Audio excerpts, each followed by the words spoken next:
Assalamualaikum warahmatullahi wabarakatuh. Selamat siang dan salam sejahtera bagi kita semua. Berjumpa kembali bersama kami dalam podcast Mapas, ngobrol bareng seputar dunia pendidikan. Kali ini kita akan membahas sebuah tema yang masih cukup hangat di dunia pendidikan, yakni mengenai pembelajaran coding dan kecerdasan artifisial atau AI. Oleh karena itu telah hadir bersama kita satu-satunya guru informatika di SMA Negeri 1 Pasirian. Beliau ialah Bapak Irawan Indra Kusuma, SPD MM.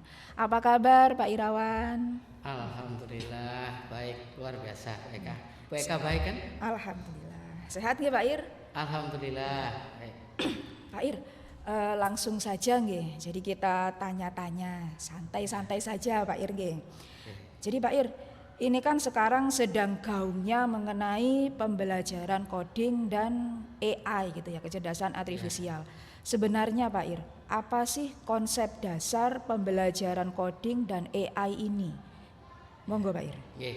Terima kasih Bu Eka, saya sampaikan dulu terima kasih saya sudah diberi kesempatan diundang untuk bisa berbagi informasi dari apa yang sudah saya terima dari beberapa sumber ya. Jadi memang begini Bu Eka, coding dan kecerdasan artifisial ini kan KKA ini ya. Ini kan sekarang menjadi topik yang lagi viral, terutama di kalangan sekolah, dunia persekolahan. Bahkan ini sebetulnya akhirnya menjadi sebuah hal baru sejak pemerintahan Pak Prabowo mulai ini kan sebetulnya kan pelajaran coding dan coding terutama ya itu kan sudah lama, terutama di SMK itu kan memang pelajarnya itu.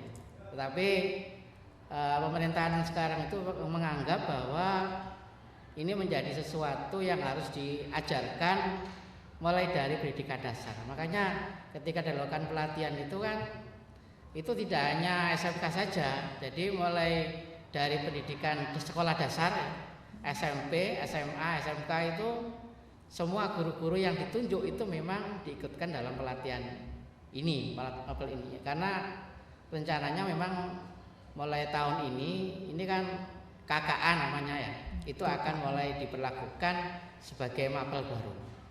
Dan tentu ini tentu menjadi bagi guru yang memang tidak hal yang baru, ini menjadi sebuah kesibukan baru. Dan kebetulan memang untuk sekolah SMA itu terutama untuk SMA ya, saya sendiri juga karena di lembaga SMA itu memang diprioritaskan untuk guru-guru TIK atau guru-guru informatika. Sebelum kita juga berbicara ke sana Bu Eka tentang pembelajaran KKA itu, mari kita sebetulnya kaji gitu ya. Sebetulnya KKA itu apa sih gitu ya? Ya itu Pak yang penting ya. Apa sih sebenarnya KKA. Jadi yang KKA diinginkan ini kan itu nih? Berasal dari dua kata atau kalau di Bu Eka kan guru bahasa ada dua kata dan dua frase ya. Pertama dari kata coding dan yang kedua adalah dari kata kecerdasan artifisial.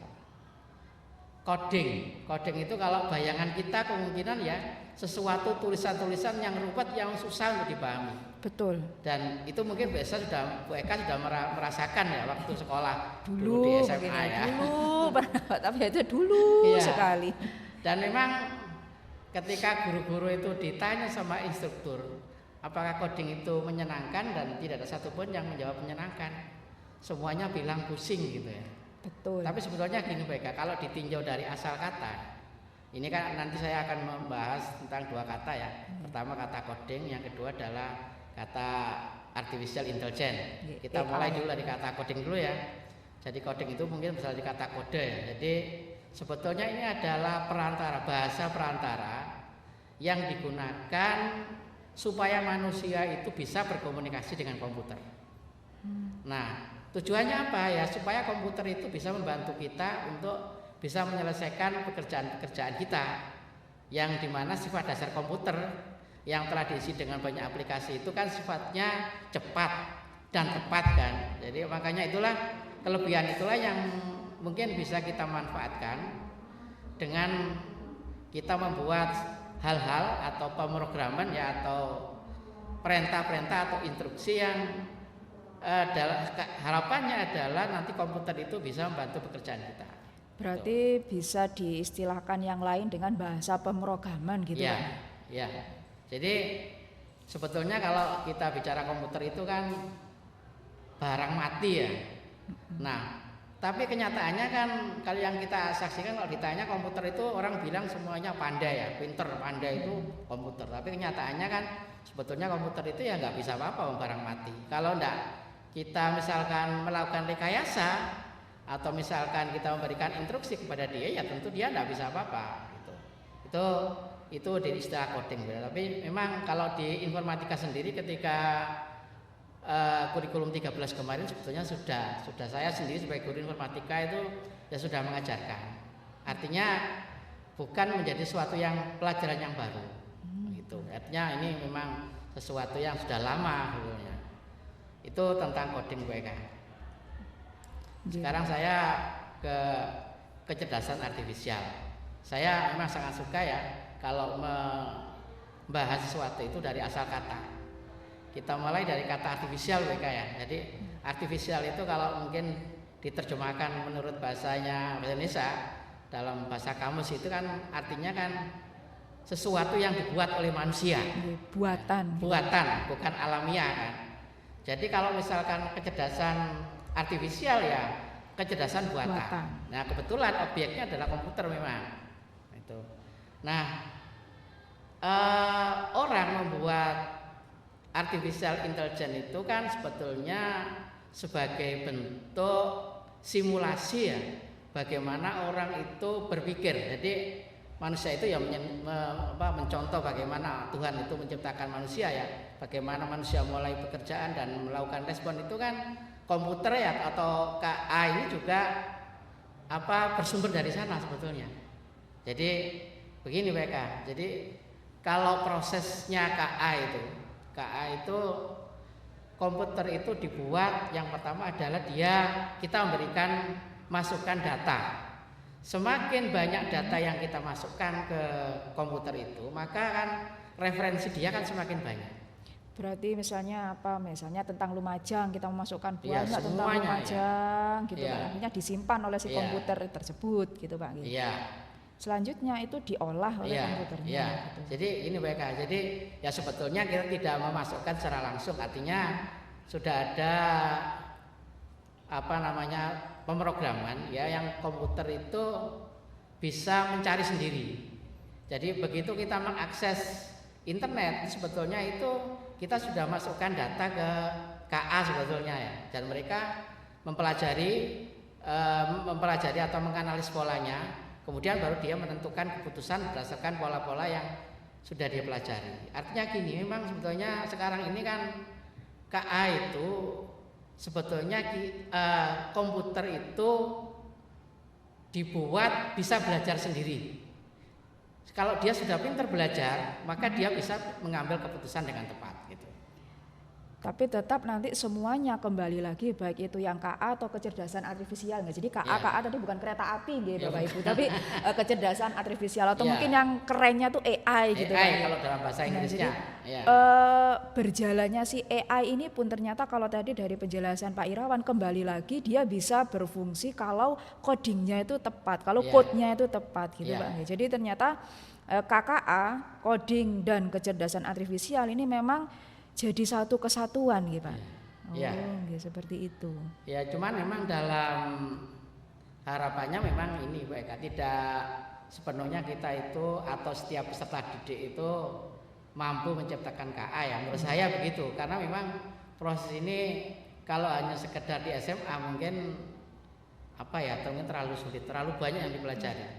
Dan saat ini kan sebetulnya kan memang sudah banyak ya Pak, kita tinggal bagaimana sekian banyak KA itu bisa memberikan manfaat seperti yang kita butuhkan. Itu saja. Sebetulnya yang fokusnya itu sebetulnya di sana. Kalau masalah membuat memang ilmunya itu tetap diajarkan ke anak-anak. Tapi apakah nanti siswa itu bisa membuat KA sendiri? Itu saya kira belum sampai ke sana. Karena memang lembaga-lembaga lain yang lebih canggih seperti Microsoft atau Google itu kan ya memang sudah melakukan terdahuluan ya. Jadi ya kita nggak risetnya mungkin juga panjang. panjang sekali. Oh, jadi ternyata ada dari saya sendiri, Pak Ir, ternyata bayangan saya tentang KKA itu sekarang, ternyata beda jauh dari yang saya pikirkan. Ya. Dulu awalnya ketika pertama kali saya dengar KKA itu seolah-olah, kalau dulu saya waktu SMA Pak Ir, waktu SMA itu diajarkan bahwa kalau coding mungkin sama konsepnya ya. Konsepnya coding adalah kami membuat suatu program yang sederhana, tapi di situ kita dibantu dengan cara mengodenya sehingga sekali enter gitu langsung jalan gitu kan. Mungkin masih sama Pak ya. Masih. Nah, konsepnya masih sama, tapi saya yang agak terkejut ini yang konsep AI itu Pak. Padahal awalnya itu saya kan mungkin agak pesimis gitu. Wong AI itu loh istilahnya benar memudahkan, tapi malah menurut saya membuat kita jadi agak malas gitu ya. Dan ternyata harapan dari pemerintah ini sebenarnya ke pertanyaan kedua nggih Pak Ir. Ternyata kalau dari penjelasan Pak Irawan, harapan pemerintah itu sebenarnya siswa-siswi kita itu bisa membuat AI gitu ya Pak ya. Membuat maksudnya harapannya sih produk akhirnya tuh bisa membuat kecerdasan artifisial itu tadi gitu ya. Wah. Jadi gini Mbak Eka, sebetulnya kan kalau menurut saya ya pemerintah itu mengapa sih kok memandang perlu ada mapel ini kan, mapel baru ini. Ya memang pertama menurut saya ya, pertama ini AI atau kecerdasan artifisial itu sebetulnya kan sekarang udah banyak ya. Namun memang tidak semuanya pelaku-pelaku yang di dunia pendidikan seperti kita guru atau mungkin siswa itu mungkin kurang optimal dalam memanfaatkannya. Harapannya kan memang yang pertama itu ini sebuah teknologi ya yang harusnya membantu kita dalam bekerja atau belajar. Dulu itu pernah gini, saya pernah ketemu guru ya, ketika saya pernah bilang ke ibu tersebut gitu. Jadi Bu, ini ada teknologi baru ya, yang kalau ini dipakai anak-anak ya sudah, sampean nggak perlu ngajarin apa-apa gitu. Sampean walaupun soal apapun yang sampean berikan ya saya kira anak-anak dengan mudah menjawabnya. Kemudian ibu guru itu bilang, wah jangan dibilangi dulu Pak. Artinya jangan diajarkan secara lebih gitu ya, lebih intens gitu.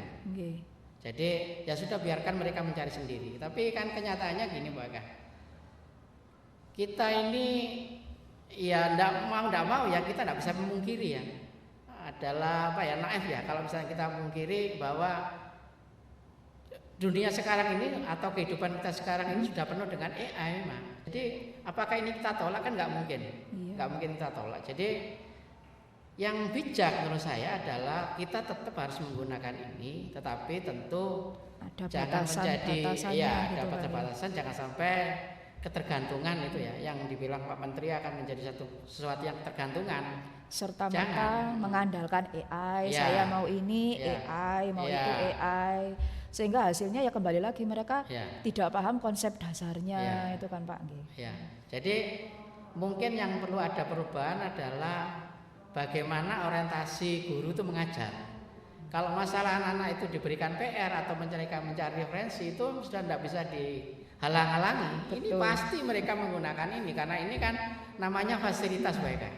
Ya namanya fasilitas, ya tentu mereka menggunakan, namanya juga fasilitas kan. Hanya kita sendiri yang kita tidak menitik beratkan kepada misalkan sebutkan atau jelaskan gitu. Mungkin kita bisa mencari titik lain yang itu merupakan bagian dari tugas kita sebagai pendidik.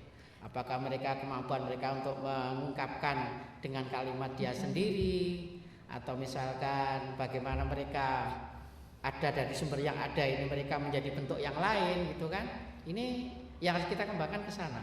Jadi hal-hal lain yang tidak bersifat sekedar teoritis penjelasan saja. Serta merta ketika mereka mencari di AI, mungkin di sini juga pemirsa sudah terbiasa. Bahkan mungkin kalau pemirsa di sini siswa-siswi pasti sudah terbiasa. Ada PR apa langsung tolong ini AI kan AI itu banyak Pak Iring ya. Buatkan saya ini lah, itu mereka akan serta merta itu sudah yang dipakai tanpa saring apa-apa lagi gitu. Jadi ya bagaimana kita bisa, mereka tidak mentah-mentah serta merta itu yang Ya. mereka dapat gitu Pak Irgi. Ya. Jadi kembali ke yang tadi ya Bu Ella ya. Baik, jadi harapan pemerintah itu sebetulnya kan orang-orang kita, masyarakat kita, anak-anak kita itu yang terutama adalah melek literasi digital, melek masalah teknologinya loh mereka. Jadi betul. ada teknologi, kemudian kalau kita misalnya tidak tahu atau kita ketinggalan, itu menurut saya ya tidak tepat gitu ya. Jadi ini ada teknologi, kita bisa mengikuti perkembangan zaman. Yang pertama. Yang kedua adalah mungkin harapan pemerintah gini, di informatika itu ada istilah berpikir komputasional. Jadi berpikir komputasional itu orientasinya adalah bagaimana kita bisa memecahkan masalah itu dengan cara yang efisien dan efektif. Jadi apa ya, kita kan nggak mungkin nggak punya masalah ya, setiap orang ya Pasti ada. pasti ada. Tapi bagaimana setiap masalah itu bisa kita lakukan, kita lalui dengan mudah gitu, dengan cara-cara yang benar. Makanya di sana ada, kalau di pelajaran yang saya ajarkan di anak-anak itu kan ada 4 tahapan sebenarnya di kemampuan anak untuk menyelesaikan masalah. Jadi yang pertama itu adalah memecah masalah menjadi bagian-bagian yang lebih kecil dan lebih sederhana, atau itu yang dikenal istilah dekomposisi. Gitu. Dekomposer Nah, gitu. ya decomposition kalau dalam bahasa Inggrisnya. Iya. Kemudian langkah berikutnya adalah dari sekian banyak masalah yang dipecah tadi, kemudian dipilihlah 1 atau 2 masalah yang menjadi penyebab utama masalahnya apa. Masalah global ini itu titik utamanya di mana? Kita pilih di situ. Itu kalau dalam bahasa informatika namanya abstraksi mereka. Nah, diabstraksi. Setelah dipecah Ya, diabstraksikan. abstraksi. Kemudian di dalam apa ya, keseharian atau permasalahan-permasalahan itu kan ada permasalahan-permasalahan yang di luar itu yang kira-kira punya kemiripan. Ini yang dikenal dengan istilah pengenalan pola. Jadi kalau misalkan 1, 4 misalnya tuh berapa gitu kan, itu angka berikutnya berapa gitu kan, Pasti itu akan ditemukan polanya. ditemukan gitu. polanya.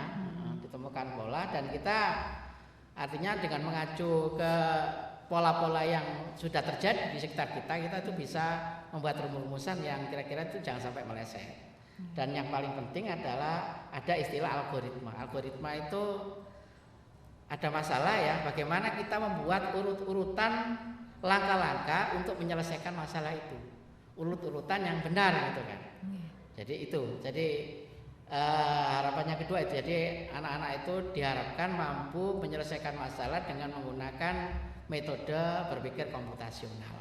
Itu yang mungkin ini kurang familiar ya di kalangan Bapak Ibu guru mungkin, tapi ini juga sebetulnya walaupun ini pelajarannya pelajaran informatika, tapi sebetulnya ini bisa kita gunakan pada semua mapel itu. Karena konsep dasarnya itu adalah Ya. berpikir komputasional. Dan ini Pak Ya. Irwa, ini sebenarnya ya pemirsa, bahwa saya seperti wah gitu, ternyata benar semua. Saya pernah membaca novel Pak Irwa. Ya. Di novel itu sebenarnya mungkin juga ada pemirsa di sini mungkin tahu novelnya itu Sherlock Holmes, itu tentang detektif. Ya. Di situ saya ingat sekali si Sherlock, si detektif ini mengatakan bahwa di dunia ini semuanya ada polanya. Ya. Nah, Betul. karena semuanya ada polanya dan pasti semuanya akan terulang. Ya. Tidak ada kasus baru di dunia ini, tidak ada masalah baru di dunia Ya. ini, pasti semuanya nanti akan ada urut-urutan pemecahannya. Dan ternyata itu memang secara ilmiah ada, Pak Irya. Ya. Wah, ini mind blowing sekali, saya langsung ingat astagfirullah, iya benar ternyata ya. Dan Ya. itu di bahasa Indonesia tuh Pak Il, apa Ya. namanya, isi novel tuh ternyata berarti beliau untuk menulis novel ini pun, membuat cerita ini pun Ya. itu berpikirnya juga ada komputasionalnya juga, Ya. ada Ya. urut-urutannya. Wah, nah, Itu, Pak. ini lagi Pak Ir, ternyata Ya, oke, di oke. sini ada yang saya agak lurus sedikit gitu ya tentang pemahaman saya tentang KKA. Saya pikir awalnya, dan mungkin banyak sekali di antara pemirsa di sini yang ketika mendengar KKA kami mikirnya adalah wah, saya bahasa Indonesia, saya sejarah, Ya. masa disuruh ngajar Ya. coding. Dan ternyata KKA itu sendiri, coding dan kecerdasan artifisial, nantinya memang satu mata pelajaran Ya. khusus ya Pak. Jadi tidak semua mata pelajaran itu harus mengajarkan coding gitu, tidak ternyata Pak nggih. Tidak juga kayak gini ya sebetulnya. Itu di dalam apa namanya instruksi pemerintah itu kan di juknisnya itu ya. Sebetulnya yang mengajarkan KKA ini tidak harus guru informatika. Karena gini, kita itu punya 3 pilihan.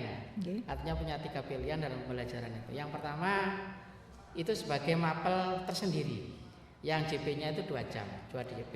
Oh, jadi implementasinya nanti ada pilihannya. Ada pilihannya. Kita Monggo, Pak Ir. diberikan hak untuk memilih salah satu.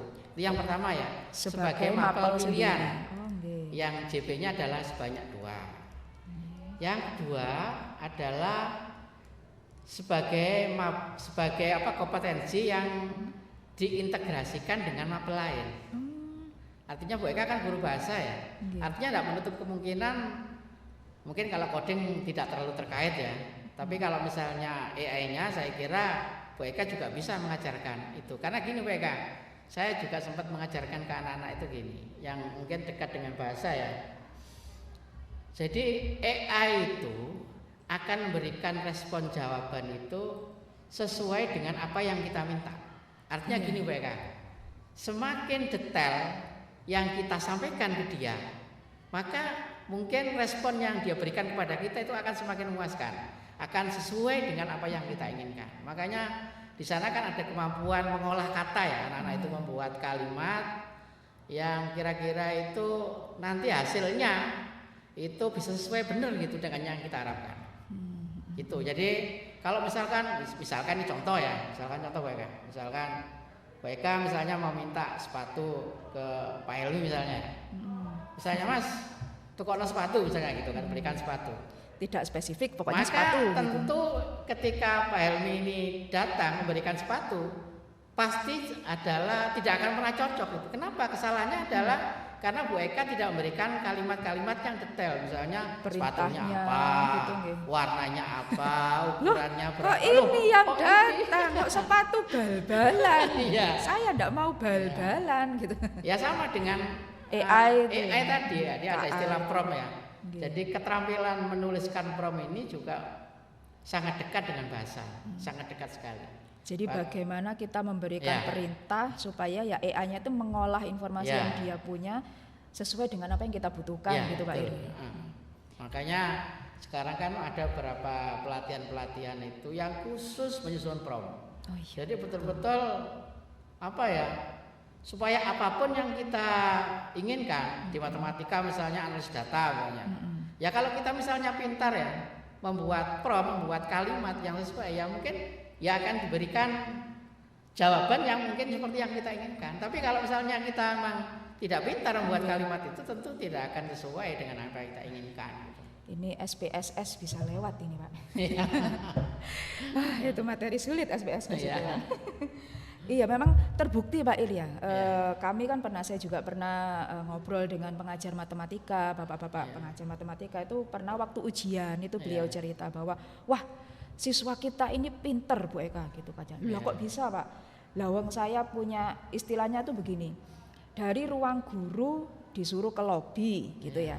Saya tanya jalan itu kan kalau enak tinggal lurus kemudian belok kiri kan selesai Bu Eka lah. Enggak, tapi karena saking pintarnya anak-anak kita Bu Eka, wah itu saya kok disesatkan lewat lapangan dulu gini. Jadi materi yang matematika itu harusnya penyelesaiannya itu mudah. Mereka yang belum tak ajarkan integral itu bisa mengerjakan pakai integral itu. Waduh.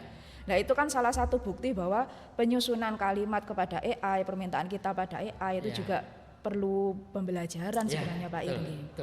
Tidak serta-merta jawaban apa gitu nggih. Bahkan kan kalau misalkan dalam pelatihan itu karena kita sudah saking ya bukan kita bilang mahir ya, tapi karena saking seringnya menggunakan AI itu sampai ada yang menantang ini. Sing akeh tugasnya wis pasti ono jawabannya gitu kan. Artinya memang ini kita betul-betul sebuah teknologi yang betul-betul sangat membantu kita dan mungkin saya bilang ya sangat rugi kalau kita tidak bisa memanfaatkan itu ya kan. Betul Pak Ir. Nggih Pak Ir, tadi kan kita sudah bicara istilahnya tuh secara garis besar Pak Ir. Kita membahas secara keseluruhan. Mungkin tadi Pak Ir mengatakan di awal bahwa sebenarnya pembelajaran coding ini itu bukan pembelajaran yang baru. Dan Pak Ir sendiri juga di materi informatika di sekolah kita juga pernah mengajarkan. Mungkin Pak Ir contoh satu saja Pak Ir pembelajaran coding yang sudah diajarkan di tingkat SMA, di SMA Pasirian mawon Pak Ir. Oh ya. Contoh realnya gitu pembelajaran yang seperti Memang kan Mbak Eka ini memang harus bertahap ya. Kalau coding sendiri itu kan bertahap.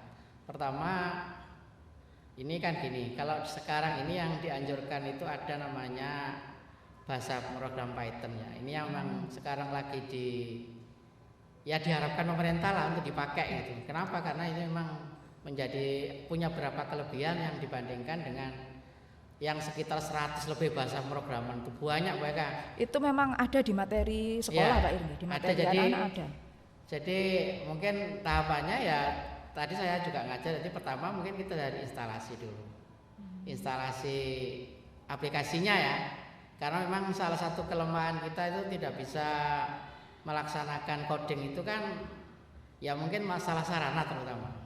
Walaupun juga ada faktor dari gurunya Mbak Eka. Jadi mungkin bisa kita ketahui sendiri bahwa sarjana-sarjana komputer itu kan rata-rata nggak pada mau jadi guru. Iya, betul. Karena kenapa? Karena ya di luar sana itu memberikan gaji yang jauh lebih besar ya. Mungkin ada tawaran yang lebih menggiurkan gitu Pak. Jarang yang eskom. Kita cari eskom di guru yang eskom ini ya bisa dihitung dengan jari kan. Betul. Ya karena itu tadi, kalau misalkan sarjana komputer itu tentu mereka bisa punya pilihan yang lebih luas. Makanya sekarang tingkat persaingan masuk ke sana kan memang lebih ketat ya mungkin ya.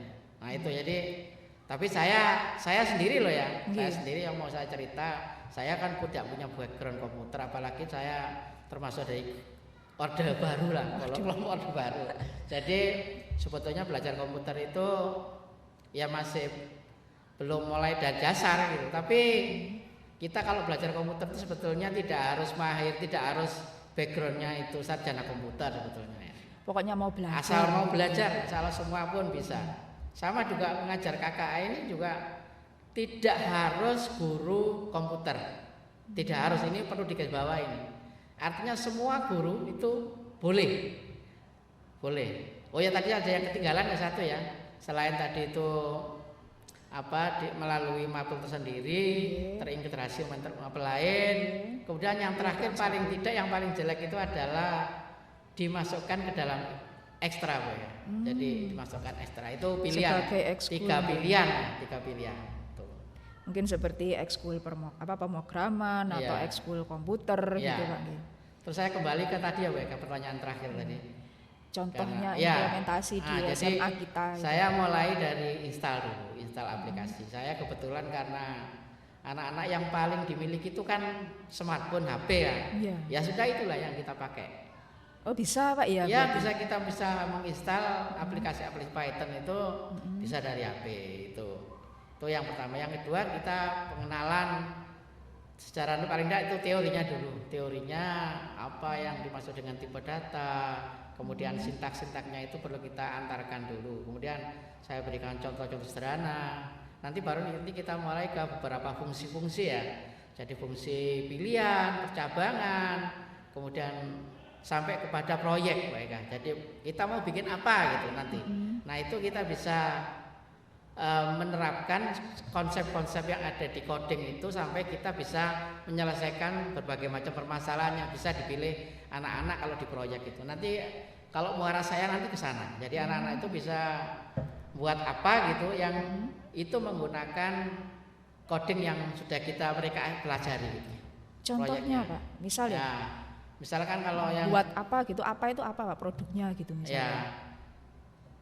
Kalau saya bilang menghasilkan produk yang wow banget ya maaf ya, saya sendiri juga tidak terlalu menguasai, tapi hanya bisa memberikan contoh-contoh hal-hal yang sederhana. Misalkan ya paling tidak itu membuat kalkulator atau misalkan ada beberapa permasalahan kayak di bidang-bidang kayak agama, bagian warisan atau apa-apa itulah. Itu kita bisa membuat aplikasinya. Istilahnya kita buat aplikasi hitung cepatnya ya, gitu hitung Pak, cepatnya kayak apa, atau beberapa hal lain yang mereka pelajari seperti ini misalnya pemasaran perumahan misalnya. Kalau tipenya sekian, kelasnya sekian, atau kalau misalnya apa-apalah hal-hal yang bisa kita lihat di masyarakat kan bisa kita buat dalam bentuk aplikasi kan. Iya, misalkan ya kayak toko gitu kan. Kalau misalkan orang kasirnya berdagang, kasir itu supaya bisa nanti muncul otomatis itu bagaimana kan itu hal kecil, tapi memang kan Mbak Eka, saya sendiri juga ada beberapa hal yang memang belum sampai ke saya ya, itu masalah teknik. Jadi bagaimana menghubungkan antara coding itu dengan teknik informatika atau teknik elektronika itu yang saya sampai sekarang masih belum ke perangkat kerasnya gitu Pak ya. Ya, misalnya bagaimana menciptakan membuat piano itu bisa jalan dengan sendiri, dengan nada-nada gitu. atau lagu-lagu tersendiri itu yang saya belum sampai ke sana gitu. Tapi saya kira saya yang bilang gini ke anak-anak, kamu sekarang kuat saja dasarnya. Nanti kalau misalnya pingin ke yang lebih untuk yang bernilai menghasilkan sesuatu ya kamu nanti belajar di perguruan tinggi aja. Iya, yang penting saya kuatkan dulu dasar coding itu kayak apa yang jadi nanti begitu dia masuk ke perguruan tinggi mereka sudah siap mengimplementasikan ke dalam bidang-bidang lain gitu. Apalagi kalau mereka yang berminat sekali itu kan pasti dipelajari. Ya, saya jadi ingat tuh juga ada mungkin di sini pemirsa juga tahu salah satu ya mungkin artis atau apa Pak ya, Safiera itu lulusan dari Clash of Champions itu dia kan seneng coding gitu Pak. Jadi membuat saya itu juga dari situ itu saya yang agak pesimis Pak. Maksudnya dia tuh hanya membuat alarm belajar, hanya alarm yang nanti akan berbunyi 2 jam sekali. Itu ternyata kodenya itu banyak sekali. Saya tuh sampai pikir gini, mampukah anak kita? Maksudnya ya mungkin kalau di sekolah yang mumpuni di kota besar dengan kan tadi Pak Irawan kembali lagi teknologi itu sarana prasarana gitu ya. Kalau elektronikanya didukung mungkin bisa, tapi bagaimana dengan anak-anak kita itu yang jauh dari itu semua? Mungkin kalau kita sendiri kami di sini masih ada lab komputer masih ada lah Pak ya istilahnya lah. Kalau misalnya nanti yang di daerah-daerah gitu implementasinya itu selama Pak Ir kemarin pelatihan itu Pak. Adakah mungkin yang nyeletuk, waduh Pak di daerahku jangankan teknologi sinyal aja kembut-kembut gitu. Adakah yang menyinggung itu Pak? Banyak Pak Eka. Jadi hal-hal yang menampilkan atau dia mengungkapkan kelemahan-kelemahan apakah itu dari sisi sekolahnya, sarana atau dari sisi input siswanya itu SDM-nya ini termasuk gurunya Bu Eka ya. Itu memang menjadi kendala besar sebetulnya permasalahan kita dalam bidang coding inilah istilahnya, terutama coding ya. Jadi memang banyak masalah. Karena tentu pengajar yang saya lihat ya, yang ikut pelatihan mapel itu baru ini, ya mungkin tidak semuanya itu. Yang banyak benar-benar menguasai. Memang ada kalau dari SMK memang karena mereka diambil dari sarjana background yang tepat ya. Tapi kalau di SMA atau di SMP mungkin bisa dihitung dengan jari ya. Yang guru yang memiliki menguasai yang betul-betul memiliki background yang sesuai dengan bidang yang kita perlukan saat ini gitu loh.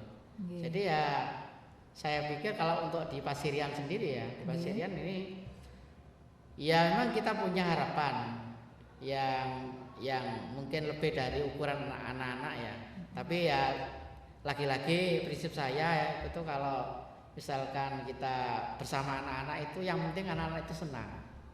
Bagaimana mereka itu bisa menikmati ilmu yang atau proses yang sedang kita lakukan itu betul-betul mereka itu senang dan menikmati itu saja. Jadi kalau masalah tuntutan seperti di Surabaya, yang guru-guru Surabaya itu mungkin sangat beda jauh mereka dengan Pasirian gitu. Atau dengan Lumajang sendiri pun ketika saya MGMP kan guru-guru di sana bilang ya beda Pak backgroundnya. Iya saya juga akui memang kondisi kita ini daerah pertanian ya, tentu memang beda dengan Lumajang mungkin beda, atau apalagi dengan Surabaya atau di Malang, itu jelas beda itu. Ya paling tidak kita bisa gini Pak Eka, kita itu bisa menjadi pelayan di tengah-tengah keberagaman anak-anak itu. Anak-anak itu yang sangat beragam ya. HP-nya pun itu loh. Dari HP yang kadang-kadang saya suruh install, Pak, enggak bisa. Pak kok lama, Bu ini kok enggak jalan. Saya enggak bisa bilang apa-apa, saya bilang, ayo beli yang baru ya, enggak mungkin lah kan gitu ya. Sudahlah kita sesuai kemampuan apa yang ada di sini. Yang penting kita itu bisa menjadi media buat anak-anak yang sangat beragam. Dan memang KKA ini ya tadi sudah banyak sekali pencerahan ya Pak Ir. Ternyata KKA ini kita bisa, maksudnya lembaga itu bisa memilih apakah dia nanti diimplementasikan sebagai mata pelajaran tersendiri atau diintegrasi dengan mata pelajaran yang lain atau mungkin sekurang-kurangnya sebagai ekskul gitu. Karena kan mungkin memang setiap lembaga sarana prasarana SDM-nya juga belum merata Pak Ir. Kemudian lagi ternyata ini hal baru yang tidak sangat-sangat baru juga, tapi sepertinya ditarik karena memang kalau dibilang baru saya SMA saja sudah dapat dulu Pak ya. Tapi setelah itu tenggelam sudah trennya nggak ada dan sekarang saya juga sudah lupa. Aduh ya apa buat running text pakai coding itu kalau dulu kayaknya tinggal ketik sekarang tidak tahu gitu. Ya, Pak, itu SMA 1 Malang ya. Iya, karena saya dulu di sana. Iya Pak. Dan dulu memang pengajar guru saya sendiri itu memang lulusan DKV. Jadi kan memang backgroundnya ada gitu Pak. Nah jadi Pak Ir mungkin ya bisa disimpulkan Pak Ir dari Pak Irawan sendiri tentang implementasi KKA ini sendiri, coding dan kecerdasan artifisial. Simpulannya secara garis besar dan simpulannya untuk SMA kita ini nanti mengarahnya dari 3 tadi akan mengarah kemana Pak Ir? Monggo Pak Ir. Begini Mbak Eka, jadi sementara saya sendiri juga harus tahu diri, artinya seberapa yang kita miliki, kemudian apa sih harapan dari kantor ya, dari kantor pendidikan. Memang dari kantor pendidikan itu tidak ada pemaksaan gitu, artinya boleh memilih salah satu dari 3 tadi yang ditawarkan tadi.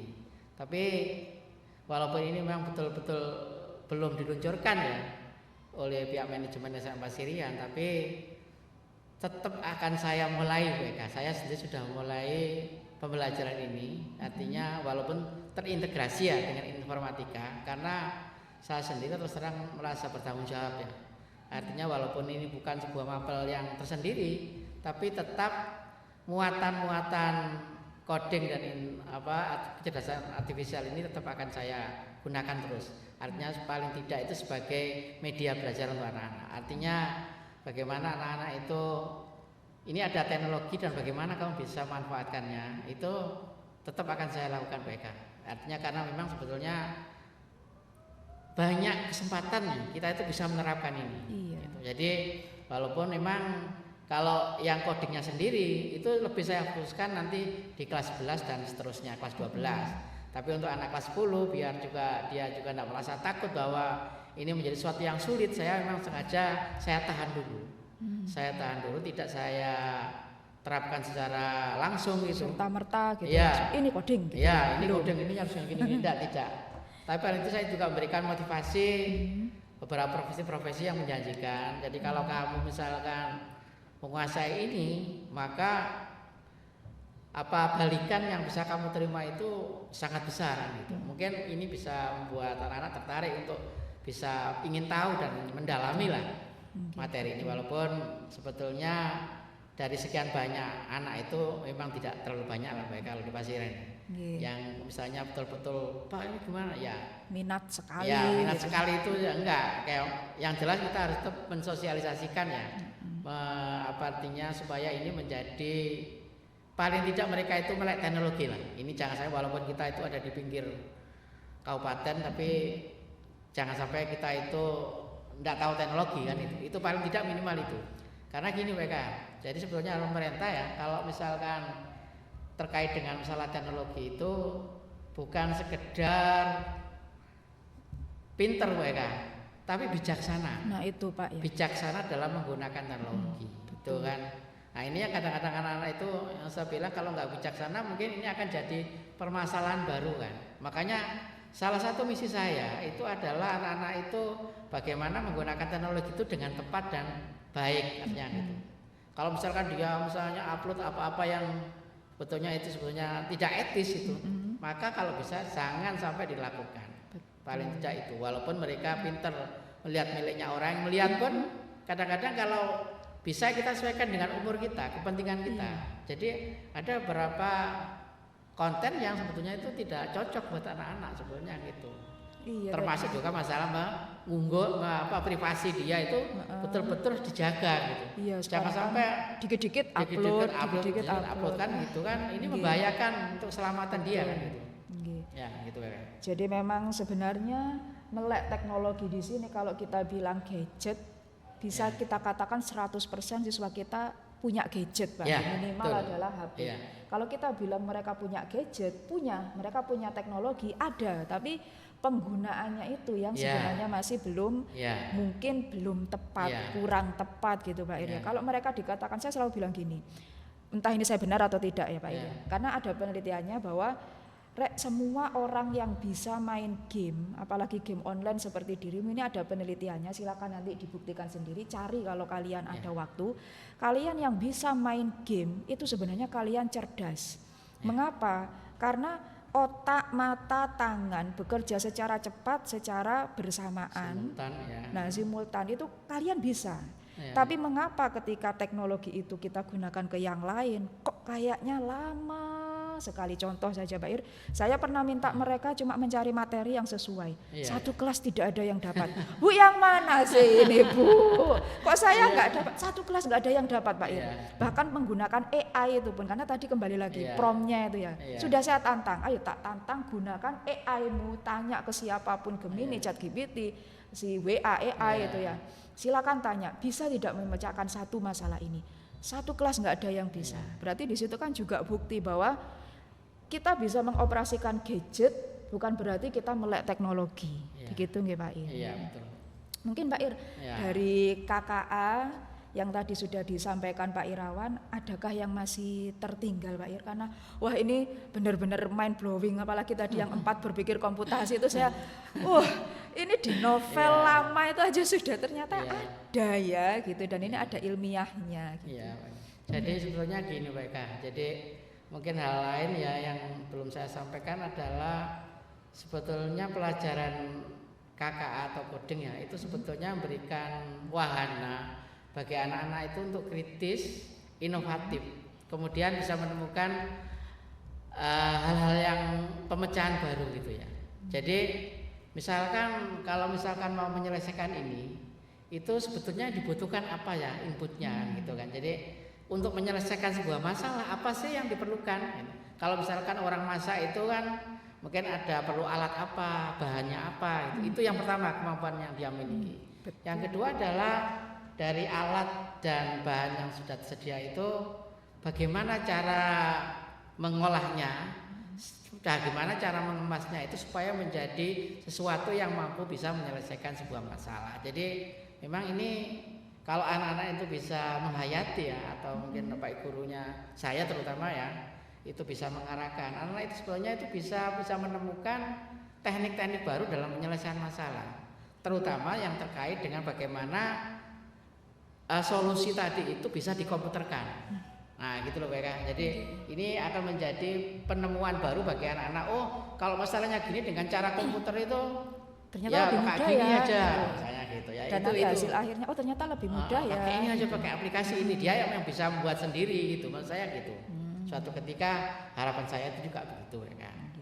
Nah mungkin itu adalah harapan dari pemerintah juga, sekaligus mungkin harapan besarnya dari Pak Irawan sebagai pengajar di SMA Pasirian, dan mungkin pemirsa Bapak Ibu juga yang nantinya menonton podcast kita, menyimak podcast kita juga, oh ternyata KKA ini itu tidak hanya serta-merta satu gebrakan yang dipaksakan, tapi memang harapannya itu sejauh itu gitu ya. Intinya adalah bagaimana membantu generasi kita ke depannya supaya mereka tuh lebih kritis, lebih inovatif dalam menyelesaikan semua masalah tanpa harus tergantung kepada satu hal gitu nggih. Dan gadget-gadget yang sekarang ada di lingkungan kita, karena benar kata Pak Ir tadi, kita tidak bisa memungkiri bahwa kita hidupnya sekarang ya di teknologi ini, kita mau nggak mau ya harus mau gitu Pak Ir. Kita mau nggak pakai HP lah gimana lah, wong lingkungan kita juga pakai HP gitu nggih. Tapi bagaimana kita bisa menggunakan teknologi tersebut sesuai dengan fungsi dan sehingga hasilnya lebih banyak positifnya daripada negatifnya. Begitu Pak Ir nggih. Mungkin ada lagi Pak Ir, wah ini benar-benar tercerahkan ini kalau saya pribadi Pak Ir, karena kemarin kayaknya aduh kok berat sekali sih tambahan mengajar ini. Coding aja saya tahunya itu 2005, sekarang kok 2025 muncul lagi 20 tahun Pak Ir saya nggak otek-otek coding rekennya gitu ya, tidak utek-utek gitu. Sekarang kok muncul lagi. Ya, Ada lagi mungkin Pak Ir? Itu baik, cuman nanti yang menjadi pemikiran kita adalah seandainya kita diwajibkan ini sebagai mapel tersendiri. Ini tentu kita juga keterbatasan ya. Terutama saya sendiri juga sudah kalau misalnya ditambah lagi juga overload gitu loh. Jadi mungkin gitu, perlu pemikiran ini juga harus saya sampaikan kepada orang lain yang kira-kira nanti bisa sama-sama gitu Pak Eka. Ini menjadi tanggung jawab bersama, bukan menjadi tanggung jawab